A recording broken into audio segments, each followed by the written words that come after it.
Hello. Hi, everyone. Thanks for joining me again. So nice to meet up. I want to say hello to the first person, okay, so we can jump in. All right. Let's see. MJ Rotundi, hello. And I'm going to come and say hi to everybody, but I'm going to jump in a little sooner. Today, I wanted to discuss the movie Imitation of Life just a little bit more. I missed saying a point that I wanted to share, and then it occurred to me that it was a little bit more to discuss regarding the other ladies. That it's a weird thing, it's a dichotomy. It's like they take precedence on the posters and the various merchandising and messaging from the earlier movie, the 1930s version, but yet the movie, it tends to be about, right, the lady and her daughter, but there was other drama going on. So I wanted to not neglect talking about some of the things that I picked up on that. Okay, so that's basically what I want to cover for now, and I'll update whatever like we know about the Ghislaine Maxwell trial. Before I get started any further, I want to tell you that today's show is sponsored by Celeste Steel Structures, and you can contact Celeste Steel Structures below, email and website. Okay, so I want to just say for now, it seems like it's the same thing from the Jussie Smollett. It's like not all charges she was found guilty of, just like Jussie, even though I said he's found guilty on all charges because in my court he was. And for Ghislaine, supposedly she's been charged, I won't list all the charges, you can look them up, but out of the 6, she's guilty of 5. So I've kind of lost track with that trial, but I'll do a wrap up. I'll go in and see what I can discern from it for now, and I will wrap with us and see what's going on. Okay, so it's going good for everybody. I'm glad you're back today. I'm gonna just, like I said, jump in a little bit more. So that's an update. And yeah, Julianne says we call her Jizzy. I know you do. I took all that time to practice, Julianne, how to say her name. I was like, I have to at least figure out how to say this name. So I practiced a little bit, okay? But I know you guys call her all kinds of things, okay? So today, you could say this is a part 2 of the Imitation of Life. And today I titled this Mama Drama. You know how they say save the drama for your mama? It's just some kind of madre kind of like thing going on. So I want to talk about the other characters, okay, from both movies that were played by Lana Turner for the 1959 and Claudette Colbert in the earlier version in 1934. Okay, so I found some things I want to talk about with these two. Does anybody know of movies? Have you watched movies with either woman? Let me go ahead and do what I do, make this one bigger. Yo mama. Right? Those are like, yes, Ghislaine is guilty. Yes, yes, yes. All right. Norlene, you said you just finished the first part of this. Oh, good. Okay. I'm considering it a little bit of a continuation. So does anybody know of any movies that they like with either of these two, what they call leading ladies? Do you have any favorite movies by these women? Let me know. I hope you all had a good day today. So nobody yet? Nobody can say that they've had a favorite movie? I can't either. I didn't really have many things that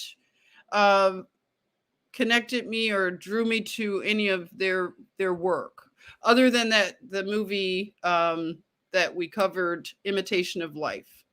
So the mama drama, I'm going to bring up this man again. Remember, we talked about him. This is the director of Imitation of Life for the 1959 version. So one thing I want to talk about when it comes to this director. Oh, you're asking what are their names? That was Lana Turner and Claudette Colbert. All right. So those are the names. Denise says that she was married to Clark Gable. Is that Claudette Colbert? Was she married to him? I don't know a whole lot about her other than just the few things I picked up. Yes, Tina says, yesterday I think you said he was an alien. Okay. You have a reason for why you say he's an alien. What's up with that? So I want to read something that he said in terms of, now, the reason I'm doing this again, I said that I want to demolish the constructs of race as much as I can with all of the misinformation and manipulation that I've experienced in this system. But I think that it would be helpful to have, like I said, more conversations, and we can together unravel this construct, because that's what it is. Somebody constructed it, and we should evaluate it and see what parts of it we want. I'm sure it's a lot of it we don't want. We're tired of the racial thing, but understanding how it's been woven in culture, it can inform us of a lot, and we can make decisions going forward how we want to create content, create art. Okay. So yes, PH Joy, Lana Turner, Claudette Colbert. All right. Hello, Shauna. How are you?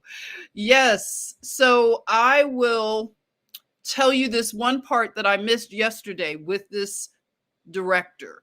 Okay. His name again is Douglas Sirk. Okay. So this is what Douglas Sirk, who he immigrated from Germany, and the thing that he did in terms of, let me get back to that part. I'm on Wikipedia, kicking the wiki, and this is what he did. Okay, listen to this a minute. Okay,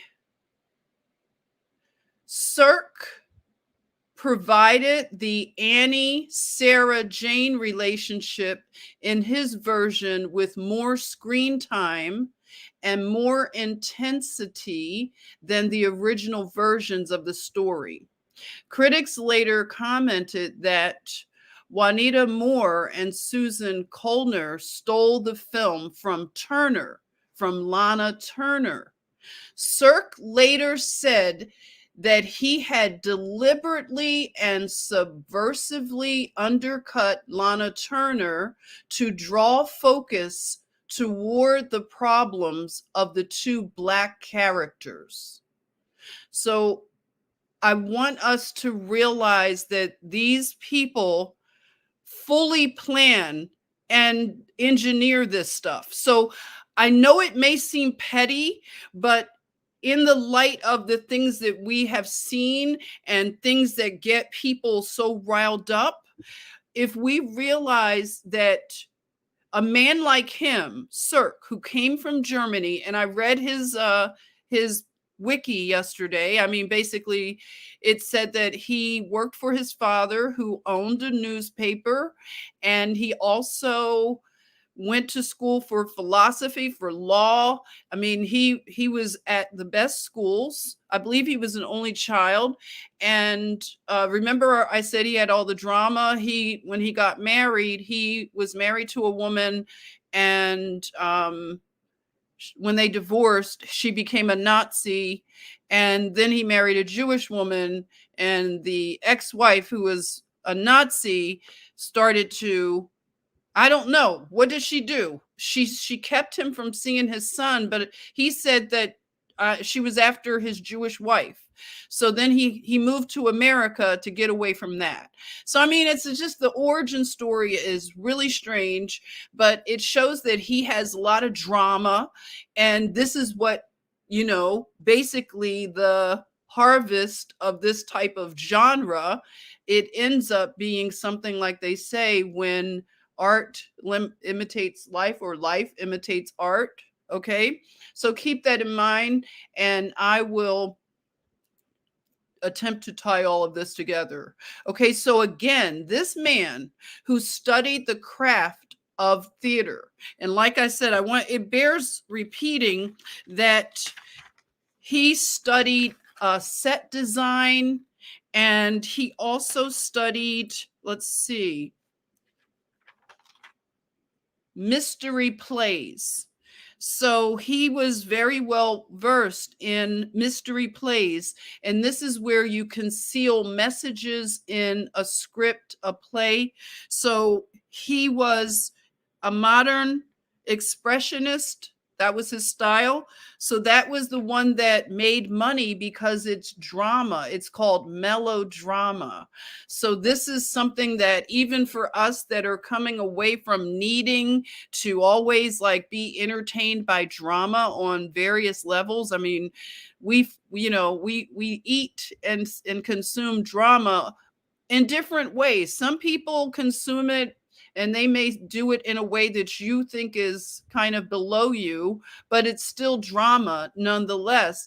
And why do we love it so much? When people start like, I was joking with Girl Code, and we were talking a while back ago, and I said, a lot of times people know that if they start a conflict, even if it's just a fake conflict, it will get the attention that will help them both monetarily. They can monetize the drama. So you know what I'm talking about, right? And so this is one of these things that when you think about this director who's from Germany, who understands culture over here so well. And this movie, I told you, I'm just going to do a little just a little bit of a review of what I determined and concluded from yesterday's live stream, is that this man, well versed in techniques, or you could say technology, especially, I think he was one of the first to use Technicolor. And when you think about the word and break it down, it's technique or technology and color. So that's how they started to colorize the movies. And I haven't done any research on that yet, but I'm sure it will come back up. So being that he knew about mystery plays, and he also translated Shakespeare's sonnets in German. So he translated a whole lot of Shakespeare's work. And again, Shakespeare says all the world is a stage. So again, just reviewing that, and it was something else I wanted to remember about him. I think that may be it for now. Okay, so yes, Norlene, hello, a propaganda artist. And now we can see what propaganda has looked like over these years. When you think about the things, I'm reevaluating the things that I've been entertained by all of these years, and I don't want to be entertained by those things. I want to change my taste. Like I admitted to you all that I liked watching the Real Housewives of Atlanta, and it's terrible. I know it is, but it was something that I was being entertained by. So that is, my mother watches her stories. I know. Do you all have loved ones that call it the stories? Anybody? Or do you watch the stories, which are soap operas? And they're very popular, especially within, actually, I can't say older people, because they are popular in all generations. I think younger people have found more options when it comes to entertainment, so they don't watch a lot of soap operas and stuff, but they have other stuff that's similar. So anyway, you know how it was growing up when we didn't have all these other options for entertainment. A lot of us watched General Hospital and what are some of the other, like, The Young and the Restless was like more of older people. I don't know. What's your opinion, right? But usually the older women in your family may have called them, my stories, my stories. Oh my gosh. Is that girl code? Hello, sis. Thank you for coming in. Love you. Yes. So what did your mom, let's see. Everybody has, hey, Aaron, everybody has guilty pleasures, but in moderation. Yes, yes. Days of Our Lives. Okay. Yeah, those were others. Love, Laugh, Live. I used to. My mom has been watching some for over 50 years. Imagine that. What this sister just said is mind blowing because it's so true. Some people have watched these stories or soap operas for decades, and they keep the same people. In fact, you could probably start watching one of them that's still on, and you hadn't watched it in 20 years. You could start watching it and pick right back up. Do you agree with me? You could pick right back up where you kind of left off, because the way that the things are done, they will catch you up pretty quickly, because it'll always be one of the older people that's been there for decades, and then the new people are usually like their kids or employees, co-workers, right? So you can pick right back up. It's really powerful in that way. Same characters. Isn't that strange, Molly? I never thought about that. I might do a deep dive on soap operas, okay? Things come to me as I talk about this stuff and think about it. It's like, wow, this is pretty crazy. So if somebody's been watching something for 50 years, imagine what that is doing. Like I said, I'm really amazed that this is a part of our conditioning. All right, so being that Cirque said that he deliberately took the attention away from Lana Turner and put the attention on the Black characters. So you see what I was saying? Like, that's how they cause the division. And then you can see it causes all kinds of problems.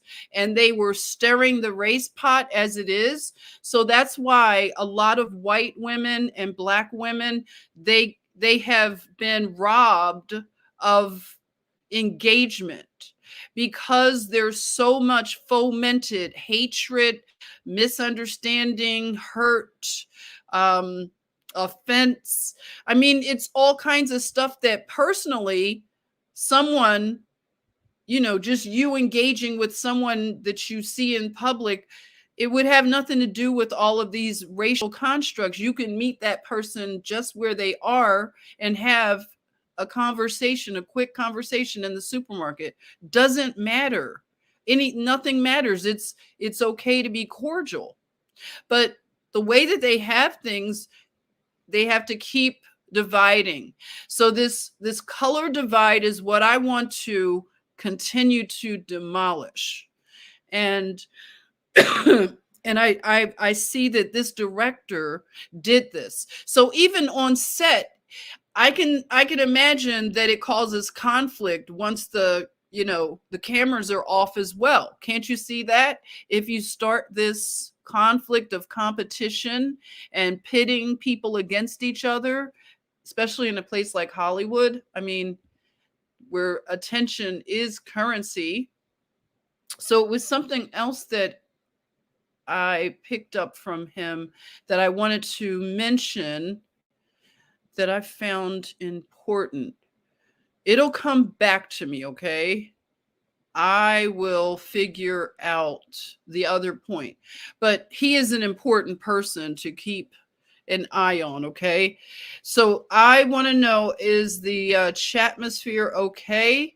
right now? Do you see any oddities? Everything okay? I'm going to try to keep up with it, okay? So let me go forward. Okay. So let's talk about Claudette Colbert. Claudette Colbert. All right. Let's talk about her a little bit. All right. How's it going there? You good?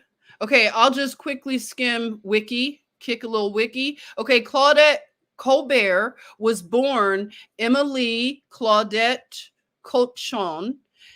She was born 1903 in France. Okay, so she's a French woman, and she was a French woman. I mean, yeah, she passed away in 1996. Okay, but yeah, she's still who she. What am I doing? I'm about to just blow it. Okay, so she played more of aristocratic roles. Although she did comedy, light comedy, and emotional drama, you know, those kind of posters from that time. So she was the best paid actress in the 30s and 40s. So she was the highest, one of the highest paid. No, she was the highest paid in the 30s and 40s. Okay, so she was just, you know, really after success, very, very goal oriented. Okay, so she won lots of acclaim, awards, and various things. And you go back to Claudette. Okay, I'm trying to see when she immigrated over here. Well, in 1928, she had a contract with Paramount Pictures. Okay, so she did a lot of, they called them talkies, and she could also sing and dance. A lot of times they were, you know, multiverse, you know, versatile. Her first performance was as a woman who was charged with vehicular manslaughter. I want us to just think about this stuff, the drama and just the darkness behind the creation of a lot of this entertainment. I mean, looking at it right now, it's like that's her first role as a woman charged with vehicular homicide. So, you know, things were right away. They started it off pretty dark. So she got a further boost in her career by Cecil B. DeMille, who casted her as a femme fatale. And that term was thrown around a lot, femme fatale. So she went on to do other films. Now, it lists a whole lot of her films, but Imitation of Life is not something that you would read her bio and you wouldn't say, oh, Imitation of Life was like, it was a big deal to her. No, this woman did lots of movies, and it doesn't sound like that movie really did anything really, really big for her career.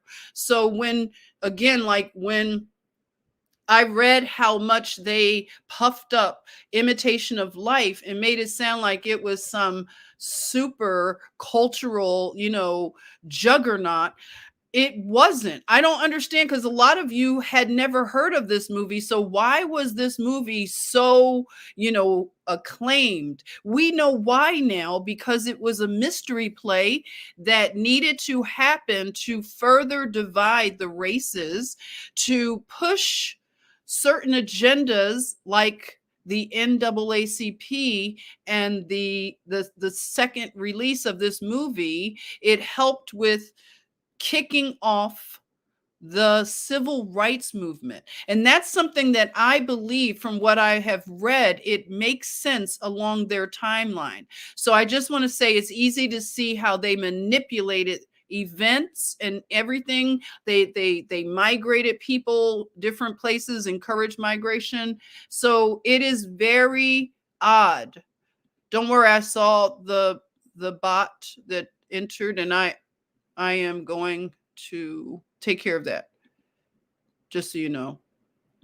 I see it. Okay, so I took care of that. All right, so Another thing about Claudette Colbert, she played, this was one of the most important things that she did. No, let me read this. One of her best known scenes was in a film where she bathed nude in a marble pool filled with milk, donkey milk. Isn't that strange? It says ass's milk, you know. So, yeah, that's weird. Because I've heard somebody talk about different rituals that they have to perform, and one of them is like this bath thing that they do. There's someone who breaks that down. What is that sister's name? She is so good. I love her. Why am I forgetting? Investigative celebrity Tish. She has broken down. I know a lot of you like Tish. She broke down the whole ritual that they do with bathtubs, right? So they're saying that this was one of her I guess, what is it? Well remembered, best remembered. Okay. So then she went on to do other things, but I'm just going to bring up the one that was probably the most that we can talk about right now. That was Cleopatra. So she went on to make a lot of money. She's very,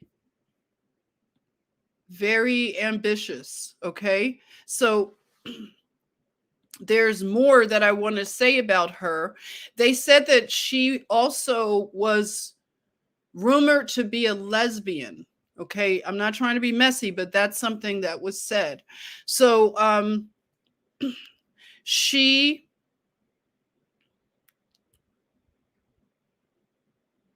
okay, one thing. 1 minute. Okay, here it is.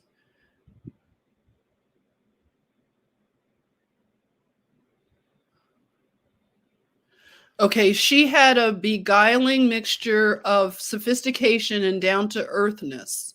And she, due to her French background, they saw her as someone that had continental flair. And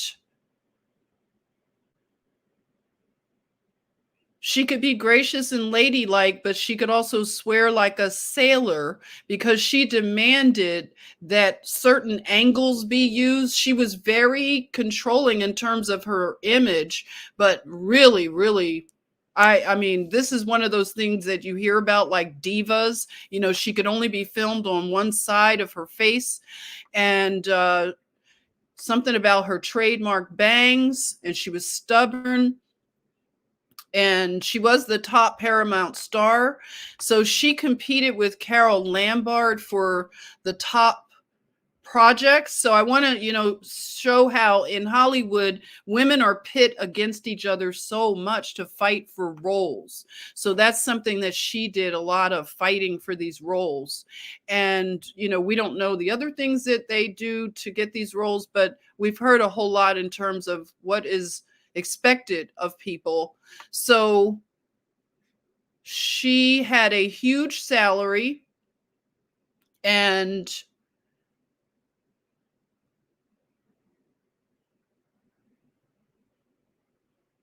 with something else in here. Basically, she was very successful. And it's interesting to know that she was one of the highest paid people.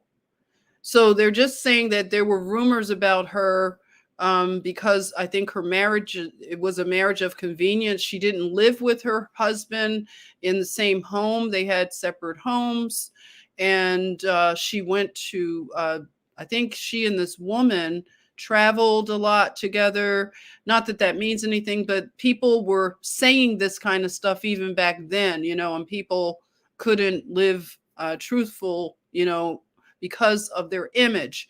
So it says that she was an amazing professional, always camera ready and just perfect makeup. And no one ever saw her in curlers. So she would come to the set already made up. So you could see the control that she had over her her image. Okay. So this is Claudette Colbert when she immigrated to America, and that's her mother. They say her mother was a very mean woman, very domineering was the term they use. So you can think, okay, that's typical. And I want to just show just a retrospective, and you can see how they take an image because they say a picture is worth 1,000 words. So I want you all to just say the things that maybe come to your mind when you see some of these images, because I put them in a certain order so you can see how they take a good image, a sort of innocent image, and then you'll see it transform. And we can bring up many examples where we have seen, as they say, the good girl gone bad. So this is a process of, it grooms us, the public, to accept this character on the world stage, and then they switch the image. They do it subtly, and that way, that's how things just start to break down slowly. So I want to show you, as I could see the changes, and they use words like ingenue, the new ingenue in Hollywood, and that denotes an innocent, young woman or girl, and then we can see the change. So I want you to see her as a flapper. She still looks somewhat innocent. You can tell me what you think, but flapper girls, I think the impression that we get is that they were more progressive, and they didn't adhere to a lot of traditional roles for women. They tended to be seen as bohemians who were into the arts. And then, due to the arts and the type of people that they would, collaborate with all over the world, they would go to cafes and, so, in Manhattan and Paris. And they say that they would eventually start to adopt Marxism and communism, because they'll come in contact with those literary works. Okay, so this is something that the flapper girls were known for. And the dancers and stuff, and partial nudity, so they didn't have hangups. And I just wanted to show this would be closer to maybe what she looks like without all the super glam. So you can see kind of, if you saw her, I guess, without, if I don't know, you bump into her maybe taking a hike somewhere, but she looks like she's into nature and everything. And then this is where you see it kind of starting to turn. You can see that there's an innocence. That's the ingenue. And you can see her with a puppy. So they're really trying to manipulate us to look at her and believe that, she's just this, very innocent, wouldn't hurt a puppy type of woman, right? So there you are. And there you are, where she played in the Imitation of Life. She was a widow, and I guess they had to make it that way for her to be this independent woman, is to make her a widow so it wouldn't be a divorce and the scandal for her. She can be seen in a good light. So her daughter, she wanted to provide for her, and that's why she had that ambitiousness to succeed in business. And you can see, as her daughter got older, I wanted to bring up the relationship that she was having with her daughter. She was busy. So I guess women, of course, if they're a single mom and they're trying to raise a daughter, and they're trying to, also make money, there you are. She's going to miss a lot of signs that her daughter may need her. And the one thing that was crazy and cringy for those that know this movie, how did you feel when she had to go somewhere and she wanted her boyfriend at the time, a man she was dating, she asked the man to look over and watch her daughter while she was away. And I don't know how you all feel, but that's something that I would have never done. Like a guy that you're dating and you're going out of town and you're telling this guy to look after your basic young woman even though she's your daughter, she's a young woman. So I don't know. How did you feel about that? Yeah, Chris, wasn't it a little creepy? So they do these things and it's subtle because you could say, oh, it's innocent, it's an innocent time, which I mean, I just thought myself personally, I wouldn't do that. Not to say that the guy is not a good guy, but just, yeah, never, right? So didn't you find that a little off-putting? Hey, Miss Harris, that's sick. Never. Never, right? Oh, hell no, Julianne says. So that was strange, So I know that they do everything for a reason, and that is what they were, as we unravel these mystery plays, that the same sort of themes are throughout. Okay. Mel says, yeah, no way. Yeah. So, hey, Destiny Rose says, me neither. I would not leave my daughter with her brothers. There's a 17-year gap. She was my retirement baby. Oh, that's sweet. Yeah, no, I understand. I was very careful with my daughter, and I didn't let her around like anybody. Never. We even have to be careful of family, especially, yeah, family members. So just have to get more mindful of that in our culture. So this is a scene where you could look at the body language, and because again, a picture is worth 1,000 words, you could see that their relationship as mother and daughter looks a bit strained. And what happened was, she puts her daughter in the hands of a boyfriend, and her daughter, she developed a crush on her mother's boyfriend. And that is a line that I can't even imagine anybody crossing, but it happens in our culture. It happens all the time. I mean, you turn on Maury, and this is the kind of stuff they're talking about.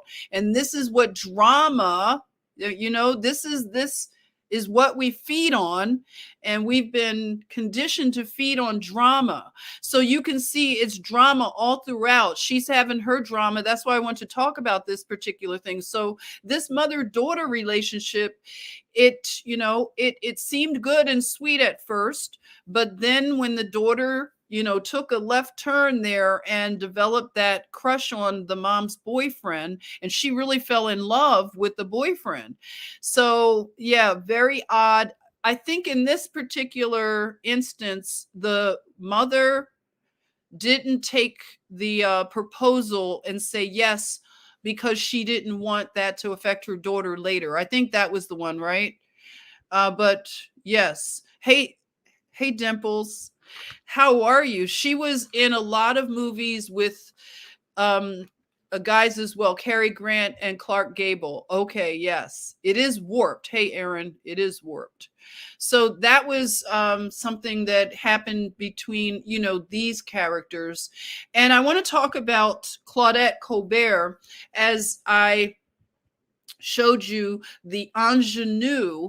Now we're getting into something a little different. What would you call this? Would you say that this is a look of a femme fatale? Because her eyes are definitely different. She's made up in a different way.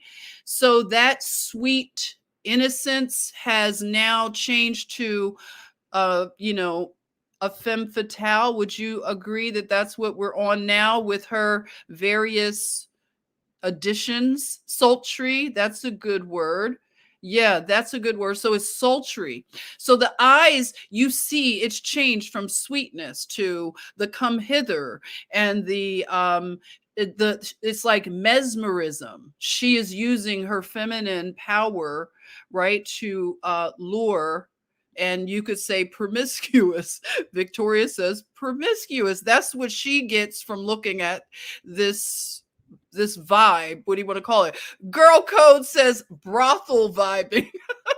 So is this kind of like, are we getting to sexy? Liz says. Wyoming chick says seductive. Okay.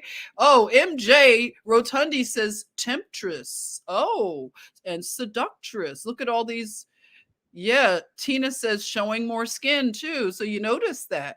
Bedroom eyes. Okay, there you are. So this is what you're picking up on. I mean, we don't need anybody to tell us that, oh, this is where they were taking her career. It's right there. We can see it.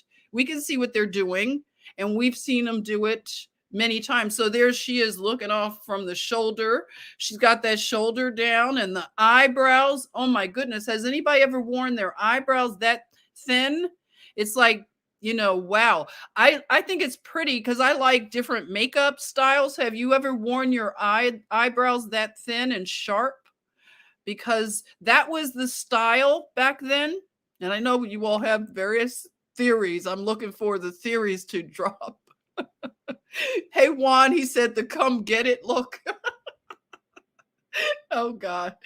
Beverly says it's a tease. Okay. Destiny said, "Yeah, in the hood." Yeah, so this is the progression. And so this is now, wow, okay? They said they used her for, like I said, more aristocratic. That was how she was sort of positioned. Hey there,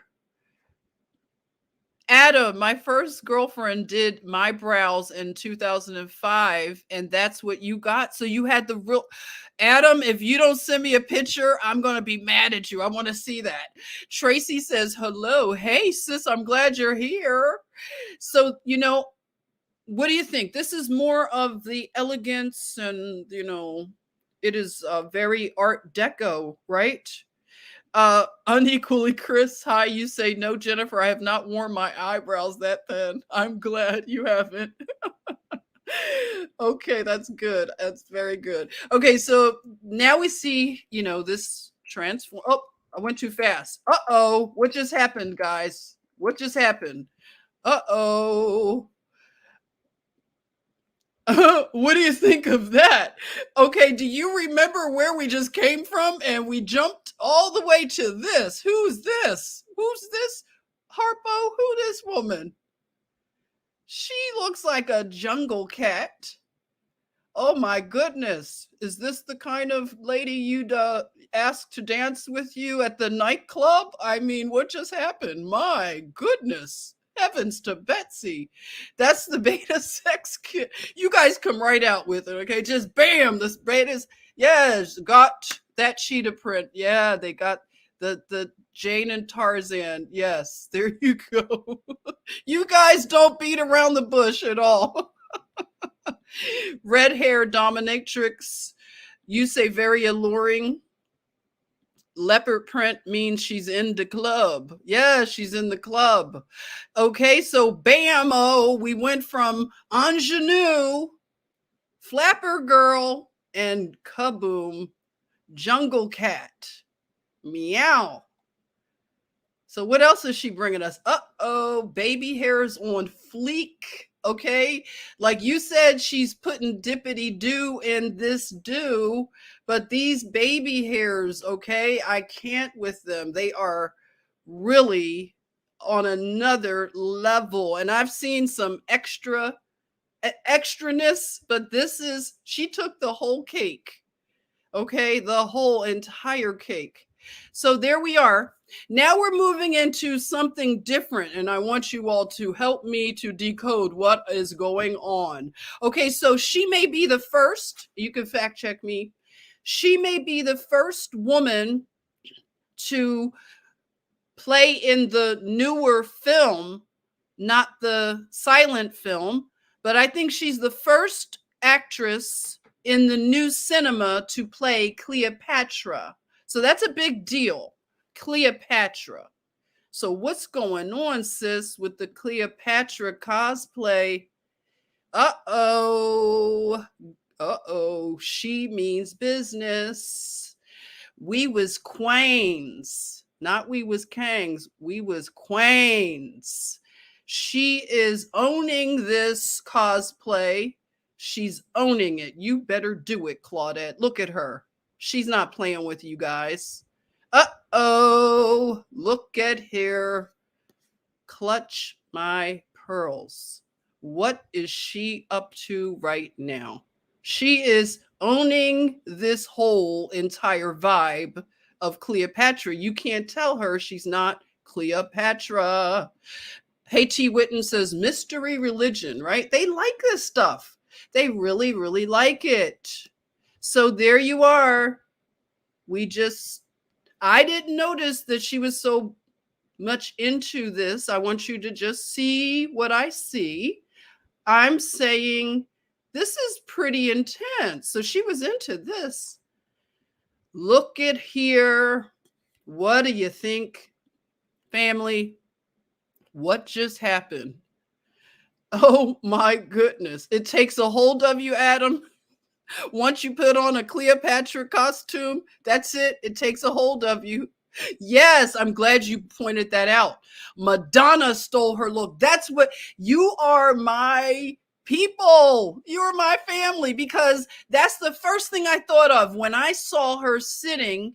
I said, uh-oh, Madonna comes to mind.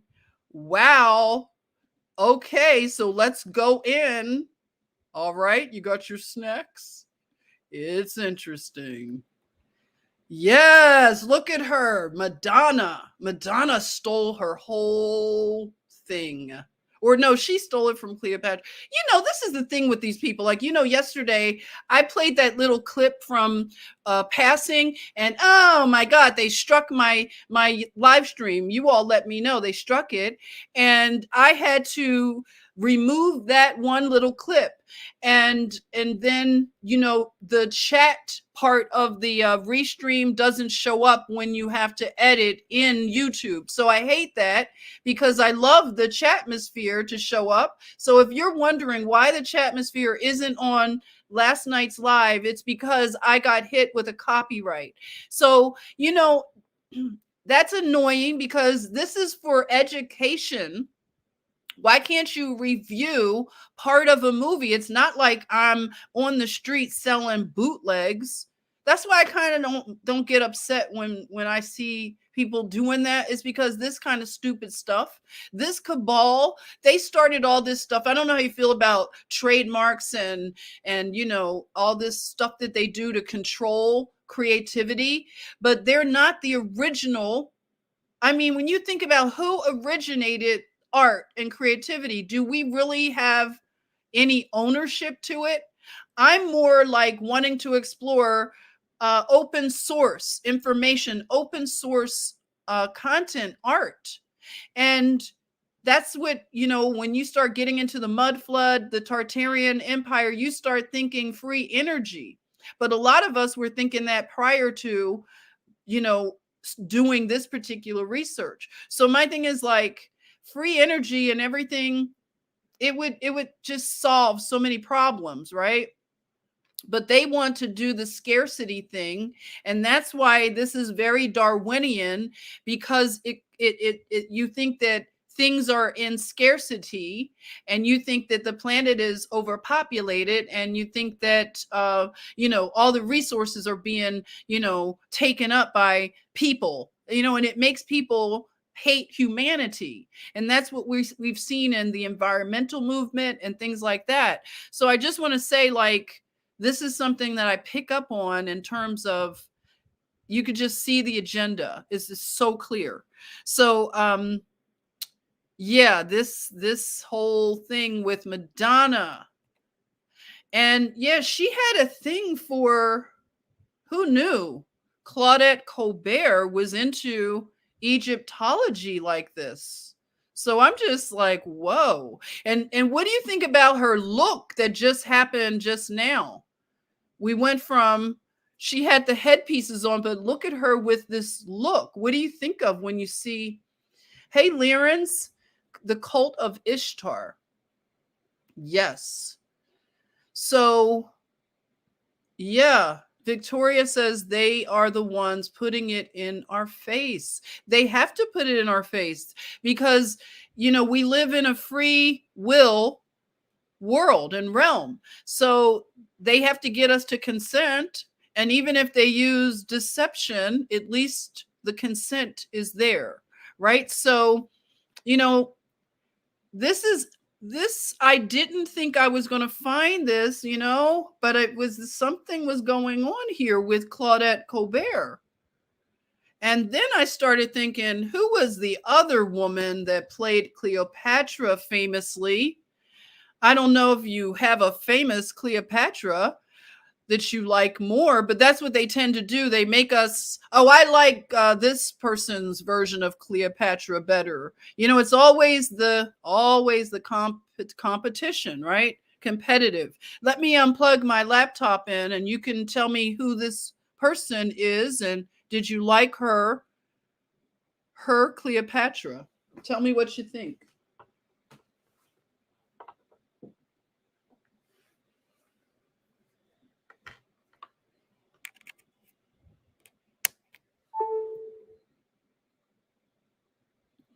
All right, I'm back. Thank you. Aaron got it. This is Elizabeth Taylor. Hey, Ernestina. Elizabeth Taylor.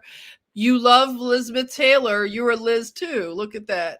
So, Elizabeth Taylor famously played Cleopatra as well. And I want to talk about, again, the uncomfortable things, because we're demolishing the social constructs and that divide us as humans. And just like they just demolished the Antiquitech, we're demolishing their fake constructs. Okay. So this right here causes a lot of anger and hurt for other women, because they feel like this history has been whitewashed, and how could this white woman be playing Cleopatra? So this becomes a big battle. You've probably seen this kind of battle online. I mean, the We Was Kangs people, oh my goodness, it becomes, no way, how can, and it's major fighting over what color was Cleopatra. I mean, we're not even sure the history is what it is, timeline wise. They've been lying about so much, but I get it. I understand that, yeah, everything, representation, everything that you tend to see in Hollywood it used to be one way, but this was done by design. I want you to know this. They conditioned us for so long. So, with this Cleopatra,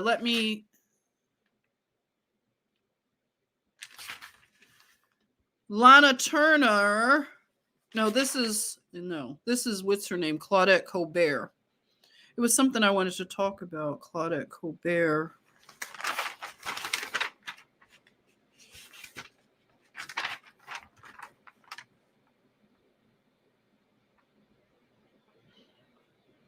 She I'll talk about her more, but what are you all saying? Let's see. Dimples, you say Beyonce's headpiece in Black is King is very similar to these headpieces. Oh, good catch.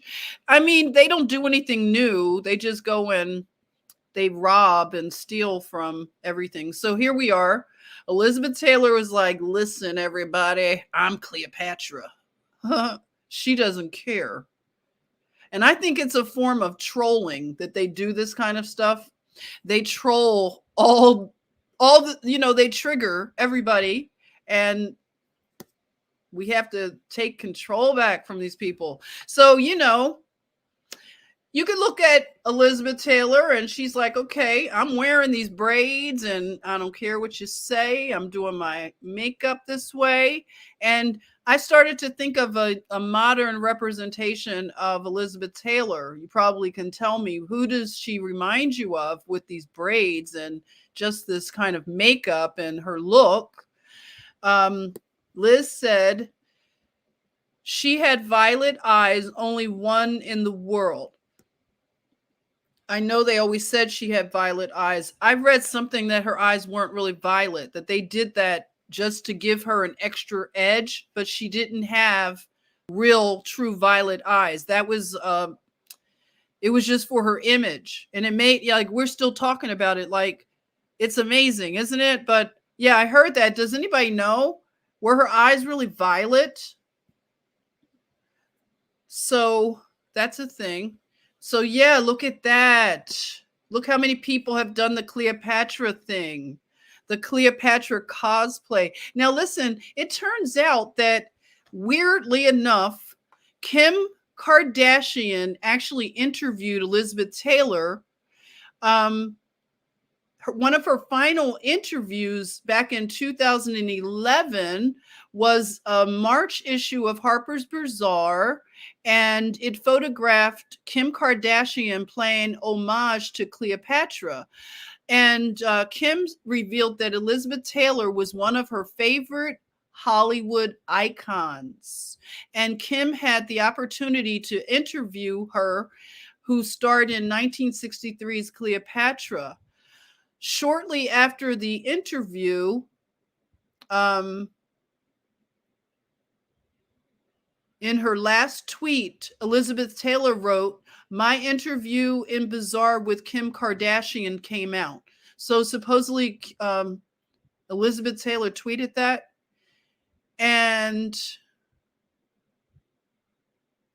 "I'm Cleopatra with a K. LOL," Kim announced on Twitter.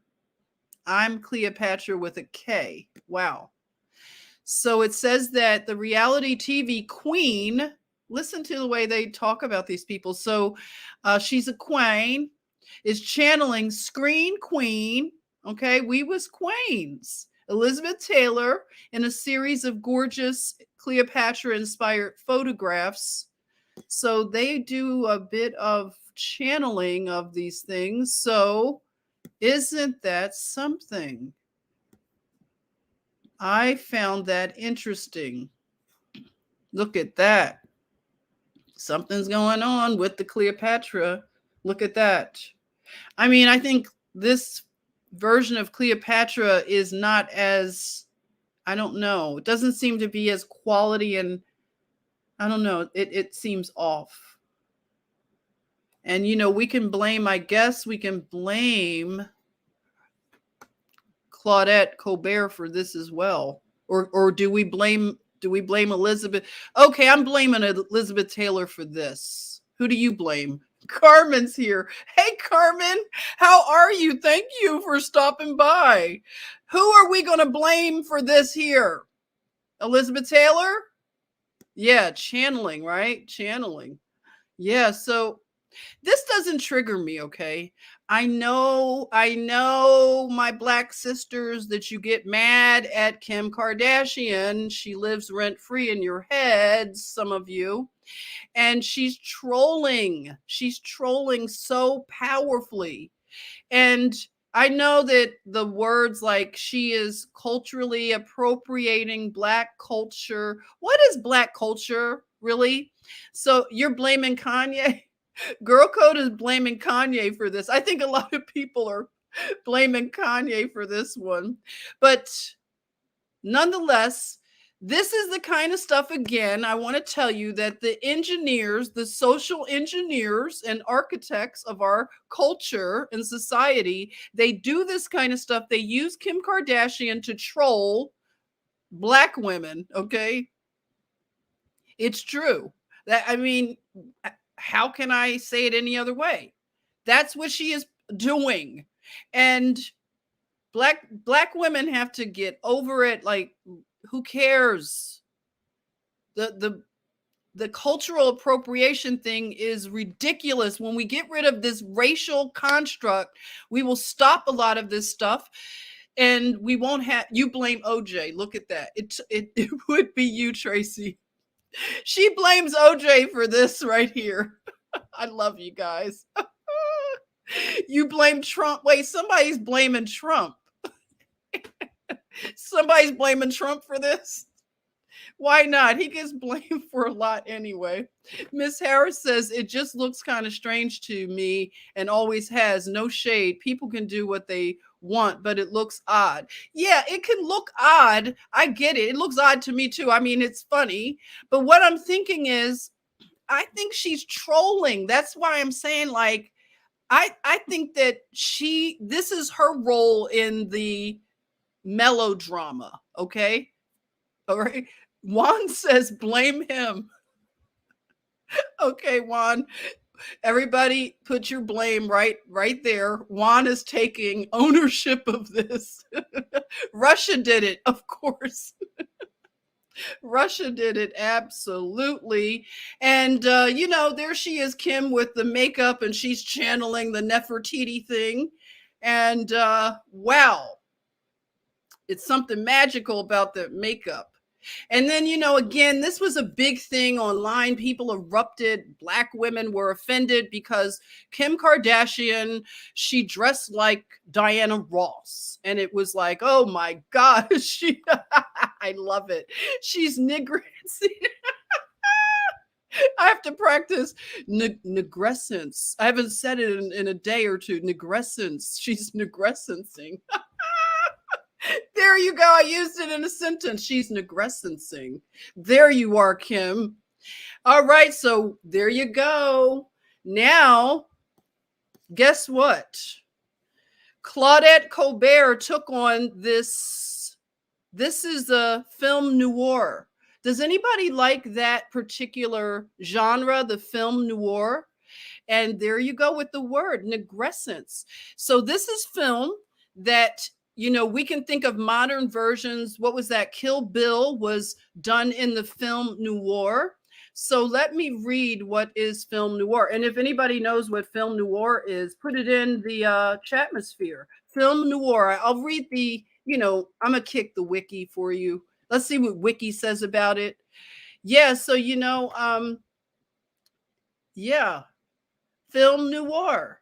So film noir is French. Isn't that interesting that she's a French woman?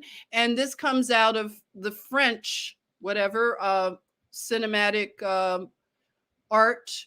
And it's used to make Hollywood crime dramas. Listen to that, crime drama. And I often wonder, why do we like crime drama here in America? I know that a lot of times we have these gory, bloody crime dramas that are so popular, and it's no different. They're like soap operas, right? You probably know the one that every time it comes on, it goes dun-dun, dun-dun. And it's like, oh my God, they have special victims unit and all of these things that America and other parts of the world like to be entertained by. I mean, that right there is, what is it about our culture that we want this as entertainment? Murder victims unit, rape victims unit, all of this stuff. So this is what film noir. So you see how she went from the ingenue, she was the flapper girl, she became more of like the mesmerizing femme fatale, and now she's, what's up with this? This is like, woo, she went in a whole different direction. Carmen saying, I long for good movies. Yes, we need writers. I'm always encouraging people, please start writing and journaling.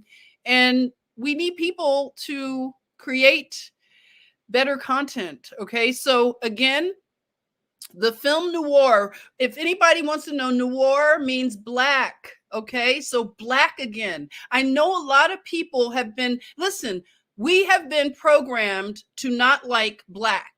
We've been programmed in our culture that we've already talked about some of the things that they talk about, the Black Tuesday, which was the crash market, Black Friday, right?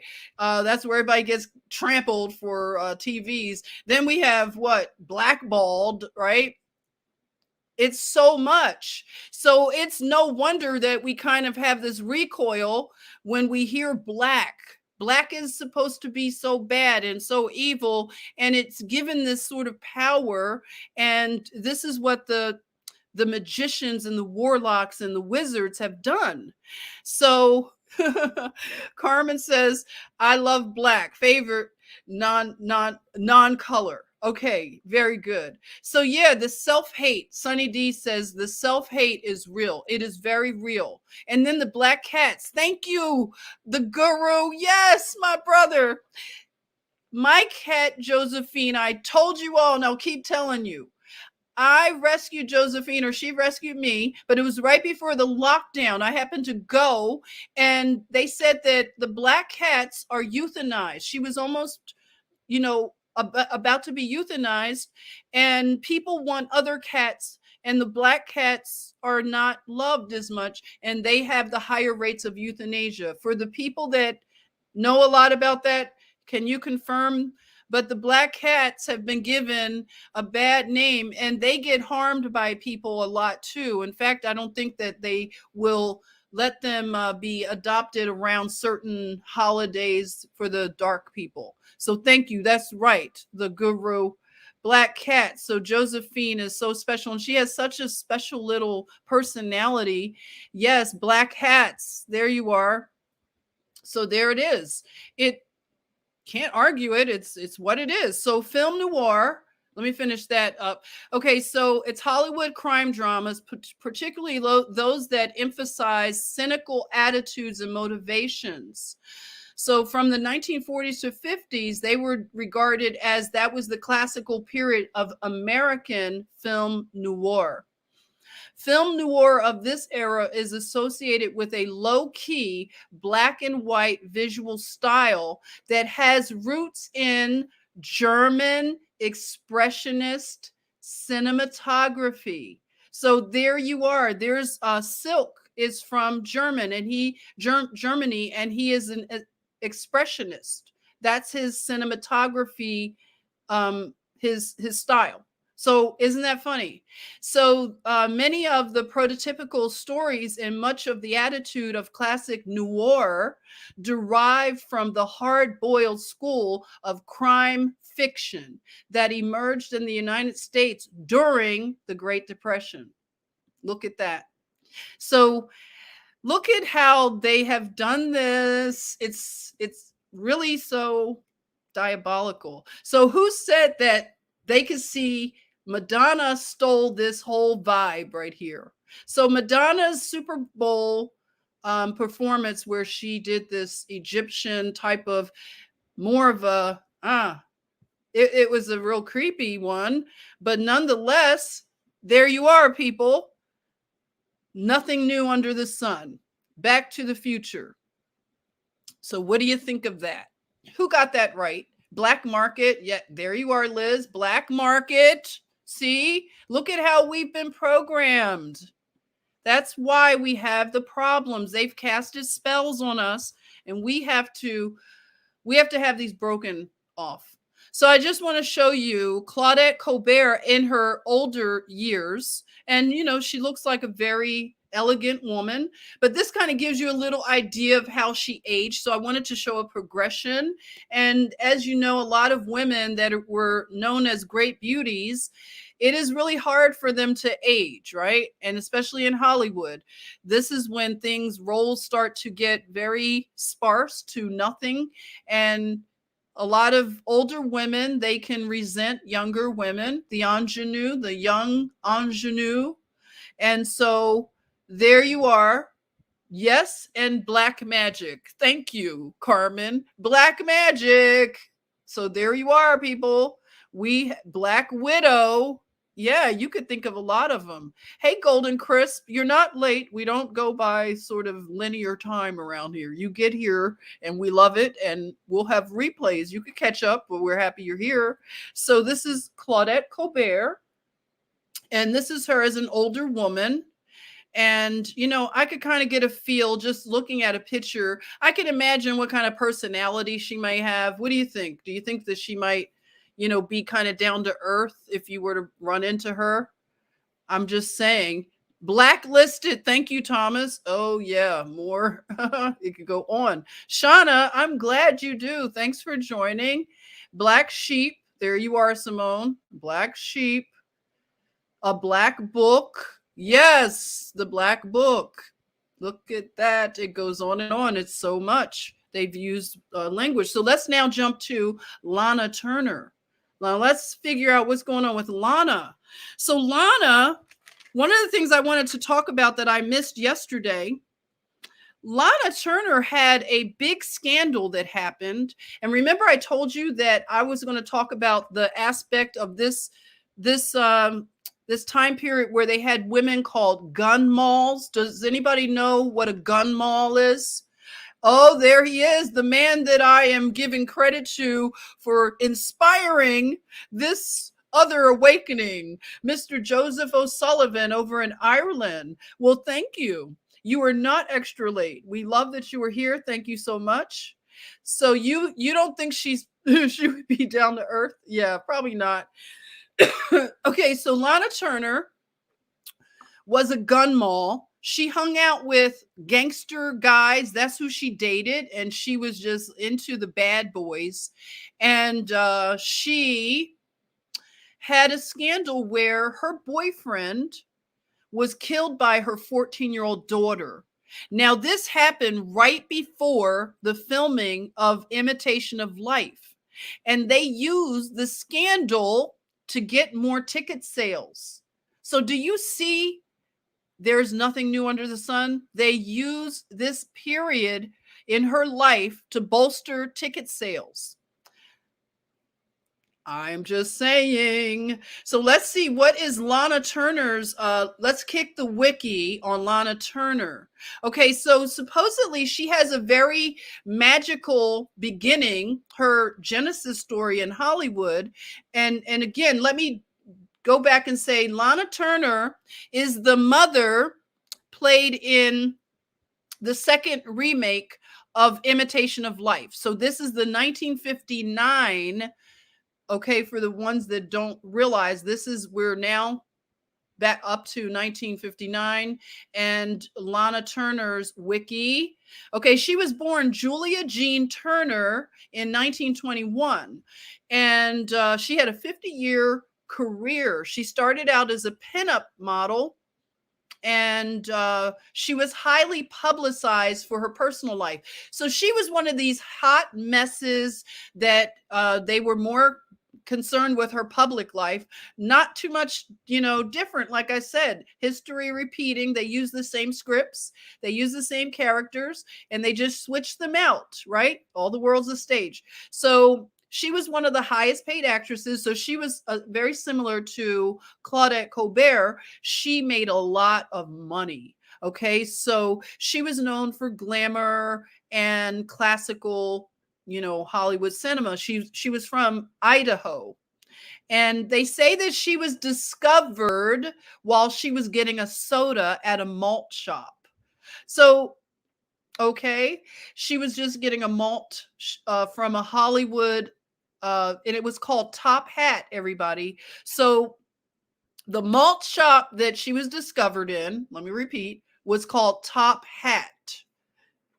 So she was seen as the ingenue, that's the innocence, and she played in various things. Like someone said they knew about her with Clark Gable. She did film Noir also, okay? And she was in Jekyll Hyde. She was in The Postman Always Rings Twice. Has anybody seen any of these movies? Drop it in the chat if you liked any of these movies. The Postman Always Rings Twice. You guys go straight to the gusto. Aaron says sex trafficked. Okay, so she didn't even waste any time. No, she worked at the malt shop, you say. She worked at the malt shop. Okay. MJ says, you're right. A street corner is more than likely. You guys are a rough crowd. Oh my God. Okay, so what else is Wikipedia lying about? Okay, so again, Lana Turner we're on. So she also played in dramas. Remember, we love drama. They have conditioned us to love drama. The Bad and the Beautiful. So that sounds like a precursor to The Bold and the Beautiful. Wow, they're not very creative. And Peyton Place. Okay, so if you want to think about the sexual revolution, Peyton Place was one of those shows that, let me hyperlink it. It came out in 1957, and it was a drama. It followed numerous residents in a small fictional New England mill town. And basically, from what I understand, I never saw Peyton Place, but they're like everybody was sleeping with everybody. And when they say certain jobs, like if you work at a place with a lot of young people, or I don't know, it becomes like Peyton Place. And a lot of hospitals are like that. It does happen. Nurses are switching off they meet a doctor and they they get a divorce suddenly, or maybe not so much. They're, running around in coat closets and things like that. So hospitals are Peyton places. So she played in the original Peyton place. So there you are. And what else? She received a lot of awards. Now, this is what I want to see what you were going to say. She had a starring role in one of her greatest commercial success starring roles was Madam X. Has anybody seen Madam X?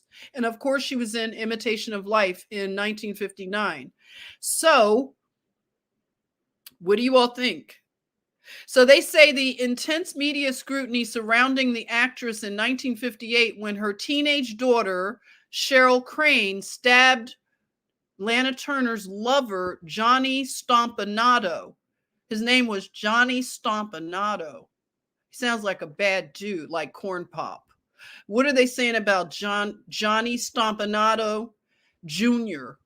He was a United States Marine. Well, thank you for your service, Mr. Stompanato, who became a bodyguard and an enforcer for gangster Mickey Cohen and the Cohen crime family. Oh, my. Oh, my. So there you are. Thank you, Joseph. X is a symbol for Satanism. Who goes by Madam X? There you go. Madonna. You see how I make these crazy connections? Madonna comes up. Look at that. And she is known as, that is one of her personas, she says, Madonna. So these people are getting this stuff from somewhere. And look at that. So Lana Turner also spent time in her semi-retirement. She was still making films and being seen in things even in the 1980s. So in the 1980s, she had a recurring guest role on Falcon Crest, which was a nighttime television soap opera. Look at that. So she was into the drama. And this is why we have to think about these spells that have been cast on us. If you like drama and gossip, So here we are. They claim that there is a conflicting story about how she was found, discovered, as they like to say. So let me see. I had an article about Lana Turner. It's a couple of articles. My goodness. But where?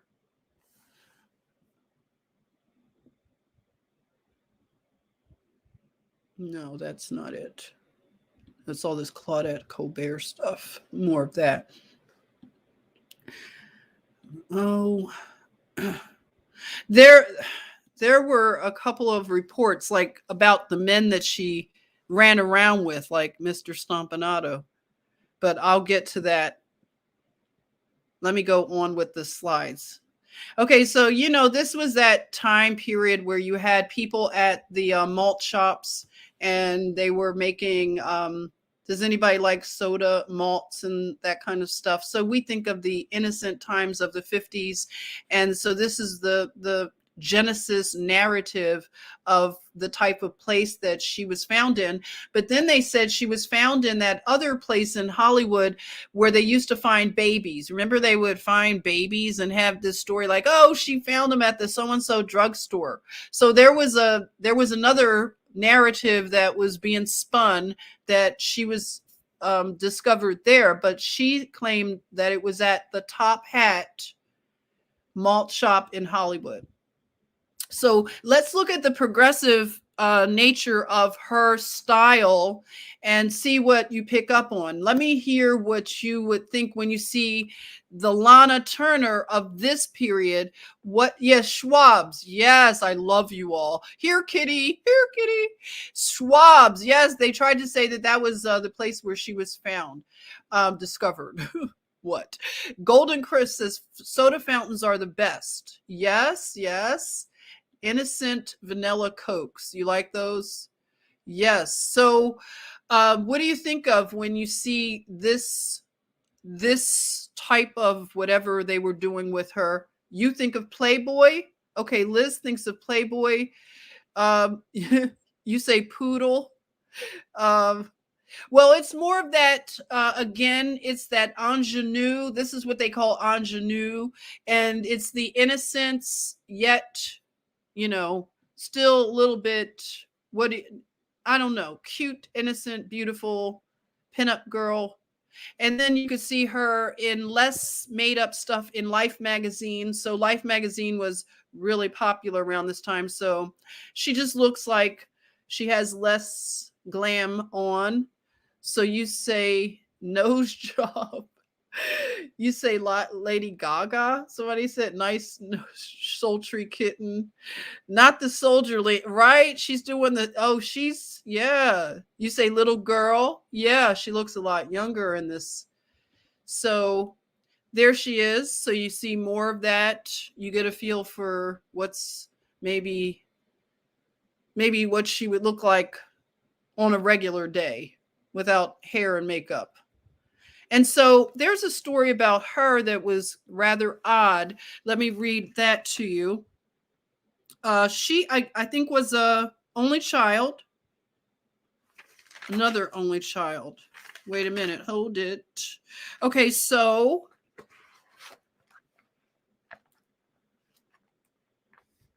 she went from the ingenue to the femme fatale, you know, the whole thing. She was a leading lady. Again, she also did film noir, went over that. Her daughter killed her boo. She was a gun moll.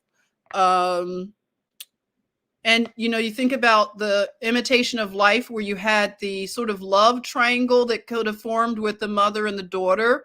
So that was a little bit telling that it crossed over, kind of imitating the other. So yeah, she was an only child, and she performed for her father's Elks Club. What do we know? I pick up another thing. What do you all think about the Elks Club? So she would go and dance for her father's Elk Club. All right. What do you think when you hear Elks, the Elks Club, dancing for her dad's Elks Club? That hit me a little bit weird.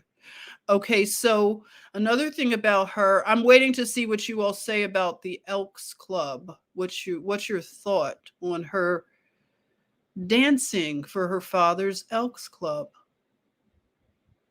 Let me go back to Claudette. Lana. I lost my tab. Let me see what you all put in. Because I want to tell you, her father,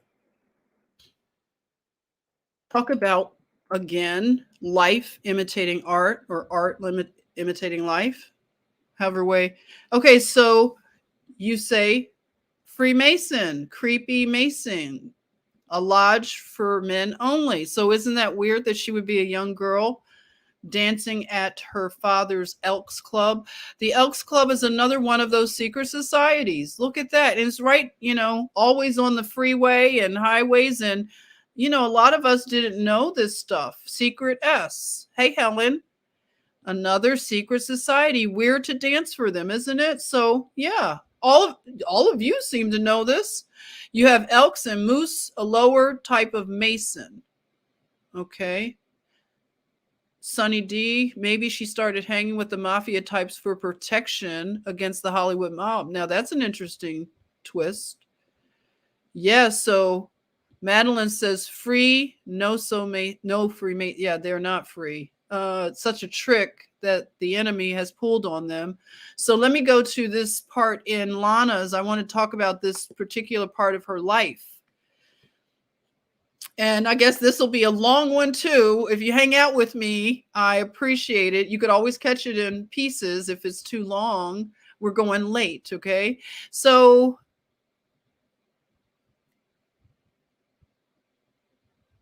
she did, I'm not going to go over her whole career, but there's one part to her life that I want to talk about. Some of you may know about it, other than the Johnny Stompanato being killed. Her father, well, I'll just jump and tell you, I'm going to figure out where it is. It may be at the top here. Okay. She had working class parents that I tell you from Idaho. They moved to San Francisco. We talked about that. But there was a part that talked about something very tragic happening. Okay, so here it is. Okay. As a child, she was known to her family and friends as Judy. And we talked about her dancing for her father's Elks chapter in Wallace. At 3, she performed in charity fashion shows, and her mother was a model too. Her mother would model in the fashion shows. So it was like mommy and me stuff. How do you feel about the mommy and me type of thing? What is your thought? So,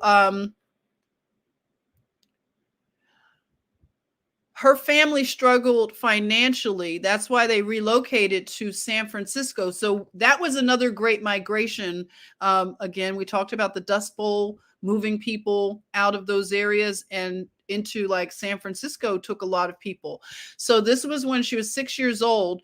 And after they moved there, her parents separated. So that had to be hard. So her father won some money at traveling craps games. And he stuffed his winnings. Listen to this. Excuse me. He stuffed his winnings in his left sock and headed home when he won a big amount. He was later found bludgeoned to death on a corner of Minnesota and Mariposa streets on the edge of San Francisco's Potrero Hill and the Dog Patch District, with his left shoe and sock missing. His robbery and homicide were never solved, and his death had a profound effect on Lana Turner. So she says that she grew up too fast. All right. So what else? It says that she and her mother struggled so much. Her mother became a beautician, and they were Baptist when she was born, but they became Catholic. She converted to Roman Catholicism. Listen to me. And she attended the convent of the Immaculate Conception, and she wanted to become a nun at first. So there you are. What do you think? Is that strange that her father would be murdered and she's in film noir and she later has a boyfriend that's murdered? What do you think about that? Isn't that odd? Yeah, she does look a little like Shirley Temple. I agree. So it's very strange. So this is how her progression goes. So she has that ingenue, and then she goes more into that ingenue. You can see a little bit of innocence, but yet they have the fishnet stockings, a black gown. Of course, black is supposed to not be innocent. So I don't think she's up to any innocent things. And then she was known as the Sweater Girl. So they did all of this branding, it's like the Sweater Girl. It is sad. I agree. Isn't it sad? Like when you hear some of these stories and then you wonder, it makes sense why they were so hungry for fame and fortune. And a lot of times they have really tragic lives. So you said she was married 8 times, Dimple? Yeah. So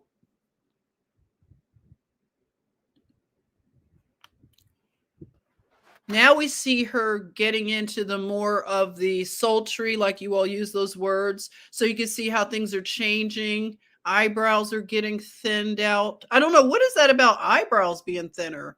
Is that a thing? Tell me what you think when you see thin eyebrows. Does it give you a certain, impression? So here she is. This is more of the pinup girl. So you would see this in garages, where you see like cars and pinup girls seem to go together. Why is that, guys? Why do you have that combination, cars and pinup girls? You said if you want to be a nun, but your dad wants you dancing. Kind of a missed connection, right? Yeah, confusing message. Pointy nails as well. Yes. So now she's getting into the more of the femme fatale. And she did this whole kind of thing, I guess, prior to Marilyn Monroe, because she was very competitive as well. So let's see, when I took a little note about her, she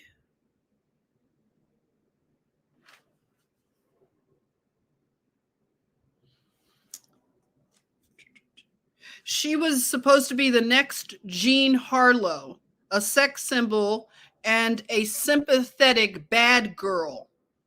What do you think about that? Sympathetic bad girl. So they really like get into these roles, and they craft this stuff, this image stuff. That's why we have to these spells have to be broken off of us. This is all created, it's fake, and it has made people feel badly about their lives, and it's caused a lot of women to be competitive with other women and feel that we live in a scarce world. So yeah, so let's go on and look at more of her development. So now we're looking at the film Noir, right? Tends to be in black and white. And these are the women that love the gangsters, so they're called gun malls. And here she is, the hard woman, she's tough. A lot of them know how to use guns, which nothing wrong with that, but it's to help their gangster boyfriend, right? And so there was a story, and this is when you just wonder if these things are real, like they planted this story. So Lana Turner's boyfriend, they said, pulled a gun on Sean Connery at one time. So he was, like I said, Johnny Stompanato was a bad guy. So yeah, he pulled a gun on Sean Connery walking onto the set of a James Bond movie. And yeah, just, a hothead. So that was her boyfriend. And that was the guy that her 14-year-old daughter, let me just say, I'll go to that when we get to that part. But what a mess. So here we are. This is her daughter. And I don't know, when you look at her and you see her daughter and you think about her role in Imitation of Life, it seems to kind of, I don't know, you just wonder, like, if you're the daughter of this big Hollywood star, what must that be like? I think that she is the only child. So, you think about Imitation of Life and how the daughter would look at her mother, who was also an aspiring actress and became famous and everything. And the daughter feels a little bit left out, right? Is that what you're picking up on? You guys are funny. Of course. Of course you're saying that. Yeah. How do you measure up is right. And that's a problem for kids of famous people. They really feel like they have to outdo or go close to their parents' level of fame. So it was really sad. I don't know what the deal is with this incident, but again, they use this tragedy to bolster the sales of Imitation of Life. That director said that that's what they did. So you can see Imitation of Life, and you see the daughter of her character here. She plays again an aspiring actress, and you see the mammy is holding her child, and her child's like body language is showing that she's not connected with the mother. And the other woman's daughter is looking on, like, again, like I picked up, she was wishing that she had a life like that. So you could just see the children, the daughters are, I don't know, in a sense, like lost, because of identity and things like that. So, and then you can see in this picture, she's giving attention to another child, and look at her little daughter. She's like, hey mom, here I am, I'm still here, I heard you. What do you think about that? That's what this picture tells me. It's like, gosh, she seems like she's hungry for her mom's attention. I don't know, I could be wrong. What do you think? What's going on in the chatmosphere? What's up? What's up? Daughter was traumatized. Oh yeah, by all means, sad stuff. Yes, so messed up, right? I mean, you think about, this is hard on a human to have to, for one thing, to jump in and out of all these different roles. So you can see again in the movie when her daughter is sort of like teenage years, and you can see kind of that smirk on her face, and the mother is just running around having a romance, every time you turn around, like, how fickle Hollywood starlets are, so she has all these men courting her, and of course she doesn't want to settle down, because now she's starting this, what is that, the first second wave feminism. So all of her stuff is like, I'm an independent woman, my career is more important. She got offers to be married, but she didn't want to give up her quest for fame and fortune, and it leads to loneliness, right, and regret. So that's how it always seems to go.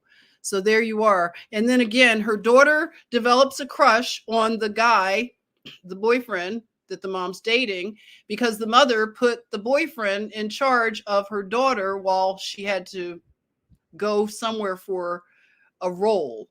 So there you see the body language of mother and daughter, because now her daughter is in love with her boyfriend. That's a lot of melodrama. So why do we want to see this stuff? Why do we get entertained? Do we want to keep doing this, or do we want to break this, have this broken?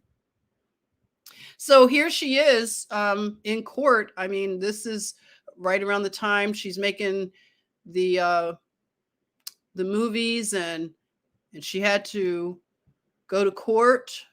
So this was, I don't know if it was staged or whatever. I haven't looked into it in detail.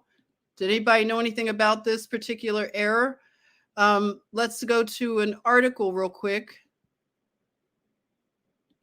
All right. And let's go over this cuckoo story. So this was in People magazine. Take it for what it's worth. They're saying why Lana Turner's daughter killed her mother's boyfriend and wasn't convicted. I didn't know this. Okay, a closer look into the harrowing Hollywood tragedy of Lana Turner's daughter stabbing her mother's boyfriend in 1958. Okay, alrighty, I'm seeing something weird. Are you? How is a 14-year-old, again, weren't we talking about the swimmer, University of Penn? Remember Leah Thomas, who's blowing away all the swimming records? How in the world? I thought she shot the guy. They're saying she stabbed him. I want to see if I'm tracking with you all. Does this sound like it makes any sense? Let's bring back boring. Let's make boring great again. Yes, that's what I say. Slow living, silence, and prayer. That's right. You said Lana did it? Yeah. Isn't that weird? How did a 14-year-old have enough strength to stab a gangster? Again, this is a gangster. And she stabbed him and killed him? He couldn't fight her off? I don't know. I'm finding this to be a strange story. She wasn't convicted. So this was 1958, and this is her daughter. And the glamorous life, they always write like this, the glamorous life, it has to begin, of Hollywood's ultimate blonde sweater girl star, Lana Turner, took a harrowing turn in 1958 with her daughter Cheryl Crane at the front lines. As a star at MGM for 17 years, Turner had already moved through a successful life of film and TV. She was best known for her roles in Peyton Place and the postman always rings twice, making herself a household name. You notice they didn't say Imitation of Life, who, the critics said was such a big deal. They bring up these two. I just want you to notice that. It could be shade, but I'm just saying I don't believe that Imitation of Life was some critical, success and all of the stuff that they said it was. Okay, so Turner's private life drew in the public eye from her many marriages and romances, hitting its sensational peak when her lover, Johnny Stompanato, was stabbed to death by the actress's 14-year-old daughter. Doesn't this sound fake? Or don't you now look at this stuff? It sounds like they are just trying to mirror the soap operas by creating soap operas in their lives. I don't know how real they are, but it just already sounds very phony and fake. So, we have to just stop falling for this, because this is just already, I'm just seeing how weird it is. So here's the daughter, and what a sad thing for a young girl to go through. If it was real, if she really did it, and what would drive her to do that? This is a girl, again, who has everything she needs materially. Her mother was making lots of money, everyone. So what would be reasons for a young girl to stab a man to death? All the world's a stage. Thank you. It's so obvious at this point. Okay, so reading at the time, this Hollywood tragedy caused a media frenzy. And what is Crane's childhood like as the star's daughter? While Turner was off starring in movies and going through various husbands, see that? Very similar to Imitation of Life. Crane was left feeling powerless to win her mother's love. Just to feel her mother's presence, the daughter would sometimes sneak into her closet and inhale her essence. Even when Crane would try to reach out to her mother for a hug, she would find herself pushed away at the cost of her mother's perfectly coiffed hair. "Sweetheart, the hair," her mother would say, "the lipstick." Okay, so it sounds like a real Hollywood type. So at just 14 years old, most would not picture such a young girl having enough rage to stab another human. But what many people didn't understand of the night of Stompanato's death was the nature of the stabbing itself. I went upstairs to do a book report, and Mother came in and said, "I'm going to have to ask John to leave. I don't want you to come downstairs, but if you hear us arguing, that's what it's about." While Crane was up in her room, she began to hear the heated argument going on downstairs. Unfazed at first, Crane decided to take action when she heard Stompanato threaten to disfigure her mother and destroy her family. So she says she ran downstairs, and this was in the Beverly Hills home. He ran back, I guess, towards her. She stepped through the door, and he ran into her knife. Okay. Whoa. You want to protect your mother. I was the only one there, and I had to do something. So she admitted to it. So I guess the narrative is Stompanato had it coming to him. Is that what we're led to believe here? Did Stompanato ask for this? So Stompanato got stabbed out. It's very, very odd. So let's see what it says. Crane's demons, what a funny name, funny term. Crane's demons caught up with her throughout her life, leading her to 2 suicide attempts that she shared in her book. Crane, now 74, which I don't know, I have to look at the date this was written. She's probably in her 70s, married female model Jocelyn Josh Leroy in 2014 and works as a real estate agent. Turner continued her Hollywood acting career following Stompanato's death. In her final year, she starred on TV show Falcon Crest. Oh, I read that. And she died in 1995. So what are you thinking? Pretty bizarre. She ran into the knife. Wow. What a defense. Ran into the knife. I can't make this up. I find myself to be a little, I fancy myself creative, but I'm just saying, wow, that got her off. Wow, is all I can say. Okay, so I'm going to finish my slides. We're almost done. It's been fun hanging. Look at this. Okay, so we're back to, yeah, the drama of it all.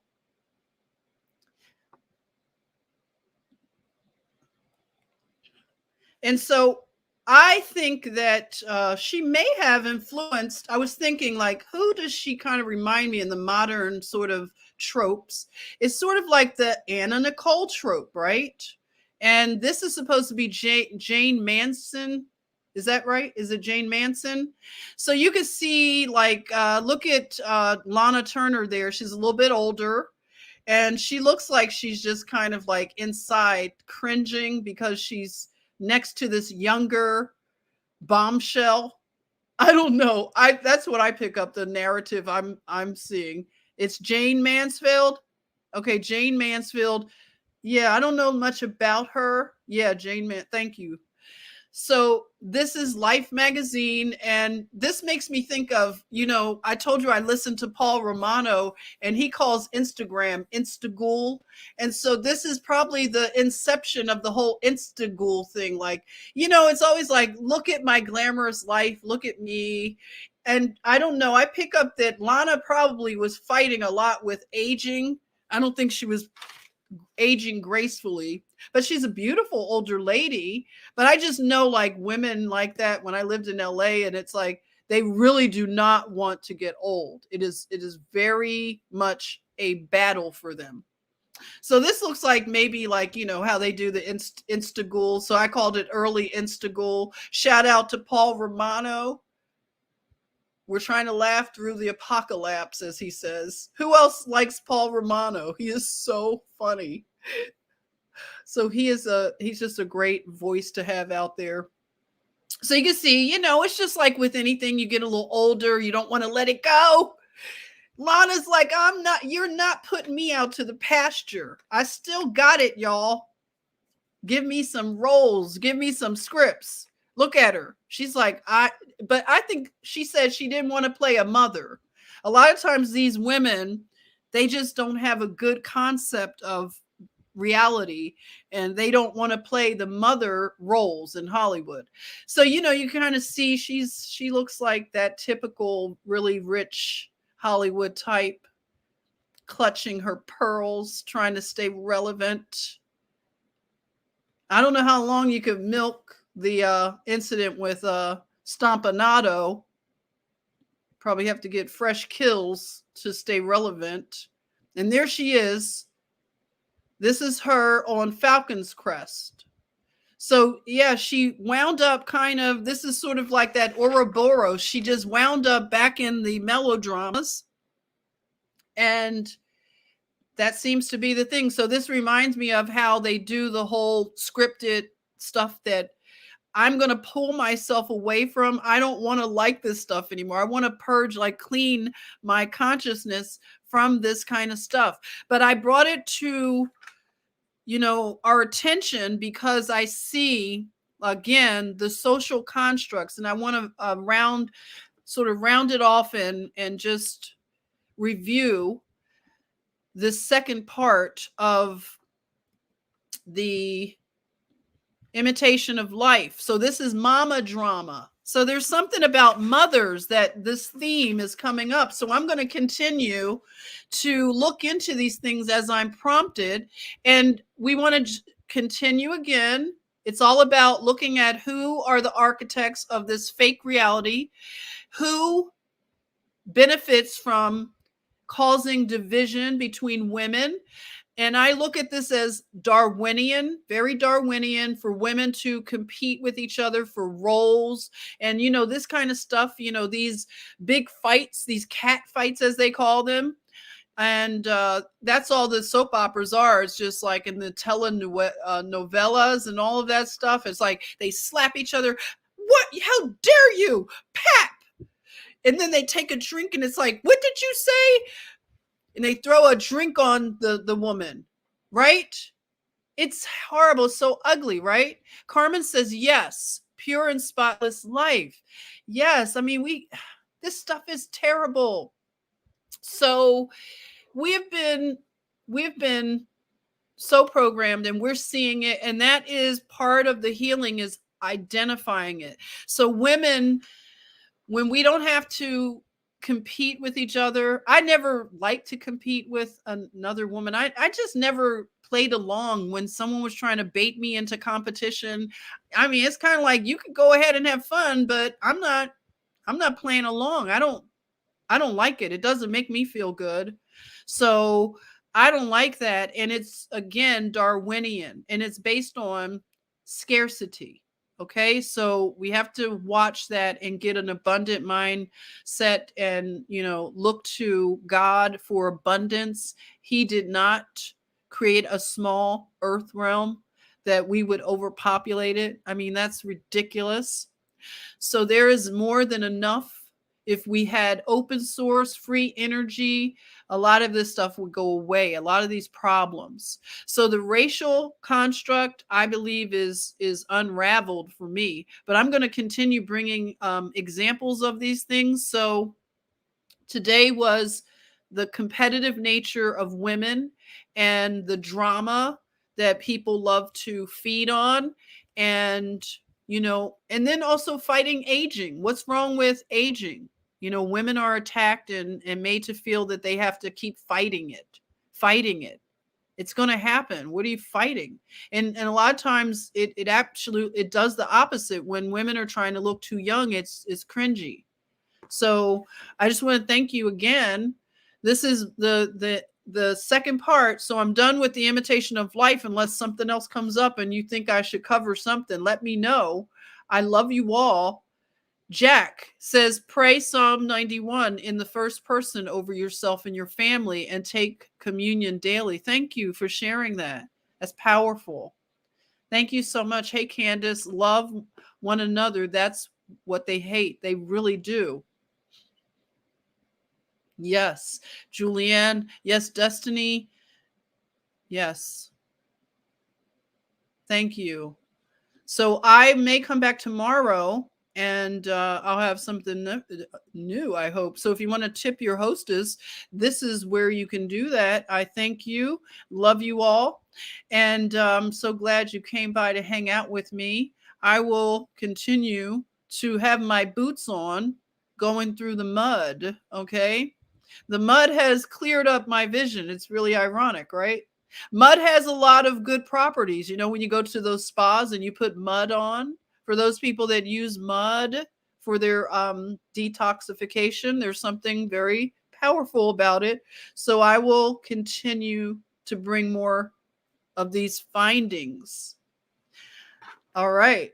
I love you guys, and I'll see you possibly tomorrow. I'll let you know as I know, and I'll try to give you some heads up. It'll probably be in the evening like this, but you could always watch it. I keep them up and everything, the videos. Okay. So take care. Thank you, Chantel. Love you. Ernestina, take care. Love, laugh, live. Thank you. Bye-bye.